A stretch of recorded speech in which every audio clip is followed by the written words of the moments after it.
করার জন্য মমতা বন্দ্যোপাধ্যায়ের যে মজিয়ার চেষ্টা, হাই অ্যাপিজমেন্ট এবং ভোট ব্যাংকের জন্য, কারো ভালোর জন্য তো নয়, এটা উনি সবটা জানেন। তা আমরা খুব উদ্বিগ্ন প্রকাশ করলাম যে 7ই মে 2025 উচ্চ মাধ্যমিকের রেজাল্ট বেরোনোর পরেও এখনও ভর্তি প্রক্রিয়া শুরু হয়নি। এই কারণে মমতা ব্যানার্জি যে 76টি মুসলিম কমিউনিটিকে ওবিসি দিতে চেয়েছিলেন সেটা হাইকোর্ট বাতিল করেছে। না সার্ভে করে যেটা করেছিলেন সেটাও বন্ধ হয়ে গেছে, স্টে হয়ে গেছে সেই জন্য। এবং তার সাথে সাথে পুরো রিক্রুটমেন্ট প্রসেস, এমনিতেই টাকা নেই চাকরি দেয় না, সেটা বন্ধ। এর সাথে সাথে যে জেডি আমাদের যে জয়েন্ট, সেগুলো তার রেজাল্টও আপনার সমস্ত জয়েন্টের রেজাল্ট সবই বন্ধ, কোথাও কোনো অ্যাডমিশন নেই। 5 লক্ষ স্টুডেন্টের ভবিষ্যৎ ধ্বংস করে দিলেন মুখ্যমন্ত্রী মমতা ব্যানার্জি। শুধু মুসলমানরা তো এমনিতেই যে 66টা কমিউনিটির মধ্যে 12টাতে আছে যারা পিছিয়ে পড়া, মুসলিম মানেই যে ওবিসি হবে না তা নয়।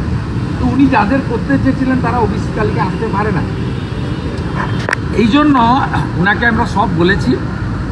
উনি এক লাইনে একটা কথা বলেছেন যেটা আমাদের খুব অ্যাপ্রিসিয়েট করার মতো, যে মমতা ব্যানার্জির সোচ হচ্ছে মেরি মুসলিম নেই তো হিন্দু কবি নেই। অর্থাৎ আমার মুসলিমদের জন্য আমি দিতে পারছি না বলে আমি হিন্দুদেরও না রেজাল্ট পাবলিশ করব, না উচ্চশিক্ষায় ভর্তির সুযোগ দেব, না চাকরিতে সুযোগ দেব। আরেকটা গুরুতর অভিযোগ আমরা করেছি, সেটা হচ্ছে গত 10 বছর ধরে পশ্চিমবাংলায় 70-80 হাজার ক্যাজুয়াল কন্ট্রাকচুয়াল নিয়োগ হয়েছে, যেখানে 100 পয়েন্ট রোস্টার মানা হয়নি।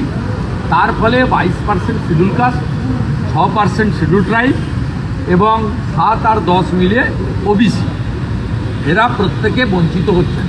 এর সঙ্গে এক্স সার্ভিসম্যান, 1% ফিজিক্যালি চ্যালেঞ্জ, এরাও বঞ্চিত হচ্ছেন পশ্চিমবঙ্গে। কারণ পশ্চিমবঙ্গ সরকার ক্যাজুয়াল, কন্ট্রাকচুয়াল, পার্ট টাইমারের ক্ষেত্রে, প্রমোশনের ক্ষেত্রে কোনো রোস্টার মেনটেন করছেন না, যেটা সম্পূর্ণ অবৈধ। আমরা এই কতগুলো ডিমান্ড ওনাদের বলেছি এবং উনি বললেন পশ্চিমবঙ্গ সরকারের কাছে আমি মেডিকেল অ্যাডমিশান নিয়ে সেখানে রিজার্ভেশনের রোস্টার মানা হয়েছে কিনা কাগজ চেয়েছিলাম, তালিকা দেয়নি। আমাদের বললেন আপনারা আরটিআই করুন, আমরা বলেছিলাম আরটিআই করলে উত্তর দেয় না। দুটো আরটিআই আমি নিজে করেছি, প্রথমটা দ্বিতীয়টা, 2-1টা কোর্টেও নিয়ে গেছি, কোনো আরটিআইয়ের উত্তরও দেয় না। এটা সরাসরি এই সরকার হিন্দুদের সবাইকে, হিন্দু এবং আদিবাসীদের সর্বনাশ করছে। যেটা আজকে দুপুরে আমি গভর্নরকে দিয়ে রেজ করেছি আমার ভয়েস, সেটা হচ্ছে ইডাব্লিউএসএ তাদেরকে ঢোকাতে চাইছেন, যাদের কলকাতা হাইকোর্টে অবৈধ ওবিসি তালিকা বলে যাদেরকে ডিভিশন বেঞ্চ খারিজ করেছিল। সুপ্রিম কোর্টে যে মামলা পেন্ডিং আছে, যে মামলা সম্ভবত 15 জুলাই ডেট আছে, ফাইনাল লিস্টে জানা যাবে 14 তারিখে। এবং যে সার্ভে বাতিল করেছে, তারা যারা বাতিল হয়েছে মুসলিম কমিউনিটি, তাদেরকে ইডাব্লিউএসে ঢোকাতে চাইছে। তার মানে ওবিসিতে বাতিল হয়েছে বলে তাদেরকে ইডাব্লিউএসে ঢোকাতে চাইছে। ইডাব্লিউএসে নাম দিতে গেলে মূলত জেনারেল ক্যাটাগরির হতে হবে, এটা 10% রিজার্ভেশন, এবং সাথে সাথে বাৎসরিক রোজগার 8 লক্ষ টাকার মধ্যে থাকতে হবে, আর 2.5 কাঠা জমির মালিক হতে হবে। মমতা বন্দ্যোপাধ্যায় আবার একটা আগুন নিয়ে খেলছেন, কারণ এই যে কমিউনিটিগুলোকে অ্যাপ্লাই করতে বলেছেন, এদের অধিকাংশেরই নিজের নামে 2.5 কাঠা করে জমি নেই। এই রকম সংবিধান, পার্লামেন্ট, জুডিশিয়ারিকে বৃদ্ধাঙ্গুষ্ঠ দেখিয়ে হাম কিসি সে কম নেই, আমি যা বলবো সেটাই ফাইনাল, এই রকম অডাসিটি আমার মনে হয় ভারতবর্ষে কোনো সংবিধানকে সামনে থেকে মন্ত্রমূর্তির শপথ নেওয়া লোক আপনি দ্বিতীয় খুঁজে পাবেন না। তাই বিজেপি আজকে ছিল বলে আজকে 4 বছরে এই ধরনের বিষয়গুলো সামনে এনেছে। 11 থেকে 16 সিপিএম ছিল, তারা এই অন্যায়গুলি মেনে নিয়েছে বা সেটিং ছিল, 16 থেকে 21 কংগ্রেস ছিল, তারাও সাইলেন্ট ছিল। নইলে আজকে মমতা ব্যানার্জির দুর্নীতির বপিত বীজ আজকে প্রায় বটবৃক্ষে পরিণত হয়েছে। এর জন্য সিপিএম কংগ্রেসও কম দায়ী নয়। আমরা যে ভূমিকাটা 21 থেকে পালন করছি, এই ভূমিকা কিন্তু সূর্যকান্ত মিশ্র বা কংগ্রেসের অপোজিশন লিডার পালন করেনি। তাই মমতা বন্দ্যোপাধ্যায় বেপরোয়া হয়ে এই কাজগুলো করেছেন। তার ফল বাংলার ছাত্রছাত্রী, অভিভাবক অভিভাবিকা, বেকার যুবক যুবতী এবং সমগ্র হিন্দু সমাজ এবং আদিবাসী এদেরকে ভুগতে হচ্ছে। এসটিরা ভুগছেন, শিডিউল কাস্টরা ভুগছেন, ওবিসি হিন্দুরা ভুগছেন, বিশেষ করে মাহিষ্য, বন্ধবণিক, কুর্মী, নাপিত, তিলি তেলি, কামার কুমোর, কুম্ভকার, মালাকার, স্বর্ণকার, এরা সকলেই আজকে ভুগছেন এই মহিলাকে। একটা বিষয়, বিদ্যাসাগরের যেই কলেজের বিশ্ববিদ্যালয়ের যে বিষয়টা উঠে আসছে, দেখা যাচ্ছে 2023-এও সেম প্রশ্ন এসেছিল, 2025-এও সেম প্রশ্ন। ফলে এটা তো কখনো টাইপও হতে পারে না। এটা তো ইংরেজি থেকে বাংলা করছে। আমি তো বলছি, আমি আপনাকে বলছি স্বাধীনতা সংগ্রামীদের সন্ত্রাসী, এটা ইংরেজি থেকে কি বাংলা হয়? স্বাধীনতা সংগ্রামী প্রদ্যুৎ ভট্টাচার্যকে, আপনার অনাথ বন্ধু পাঁজাকে, এদেরকে বলছে সন্ত্রাসী। এটা কোন ইংরেজি থেকে করেছে? তাহলে ইংরেজিটা এক্সট্রিমিস্ট। ওটা স্বাধীনতা স্বতন্ত্র ফ্রিডম ফাইটার নয়। ফ্রিডম ফাইটারের বাংলা হচ্ছে তো স্বাধীনতা সংগ্রামী বা ন্যাশনাল ভলেন্টিয়ার, জাতীয় স্বেচ্ছাসেবক বা অনুশীলন সমিতি। তাহলে নিশ্চয়ই আপনার ইংরাজিতে এক্সট্রিমিস্ট আছে। আর মমতা বন্দ্যোপাধ্যায় এক্সট্রিমিস্ট বা ফ্র্যাঙ্কেস্টাইন আছে, তার বাংলা করলে তো তাই হয়। তার মানে ইংরেজিটাও আপনি ভুল করেছেন। সব বোকা বোকা কথা। এর কোশ্চেন সেটারের নাম চাই আমাদের, পশ্চিমবঙ্গ কোশ্চেন সেটারের নাম চাই, তার নামটা শুনতে চাই। না শুনলে বের করে নেবো। বিদ্যাসাগর বিশ্ববিদ্যালয় এটা আমার জায়গা। আমি চুনি কোটালের ইস্যুতে ওই ইউনিভার্সিটির গেটে ছাত্র নেতা হিসেবে পতাকা তুলেছিলাম, অ্যারেস্ট হয়েছিল। মমতা ওটা বন্দ্যোপাধ্যায় বেশিক্ষণ লাগবে না, আমি কালকে বের করে দেবো ও মোহাম্মদ আলী জিন্নার অবৈধ সন্তান কিনা বা সুরাবর্দির অনুগামী কিনা সেটাও প্রমাণ দেবে। 2023-এ এই প্রশ্ন এসেছিল। ওরা এদের মাইন্ডসেট এইরকম, এরা মাইন্ডসেট এইরকম। এই জন্য ডক্টর শ্যামাপ্রসাদ মুখার্জিকে মালা দিতে রেড রোডে কোনো মন্ত্রী যায় না, কোনো সরকারি আমলা যায় না। এই জন্য ডক্টর শ্যামাপ্রসাদ মুখার্জিকে বিধানসভায় পুষ্পার্ঘ্য দিতে স্পিকারও আসে না, ডেপুটি স্পিকারকেও পাঠায় না। এদের মাইন্ডসেটটাই এই জায়গায় দাঁড়িয়ে আছে। কিন্তু মমতা বন্দ্যোপাধ্যায় বিষয়টা নিয়ে পুরো মুখে কুলুপ, কোনো উচ্চবাচ্য কসবা নিয়ে মুখে বুক করলো। ওনার বাড়ি থেকে 4 কিলোমিটার দূরে রেপ হয়েছে।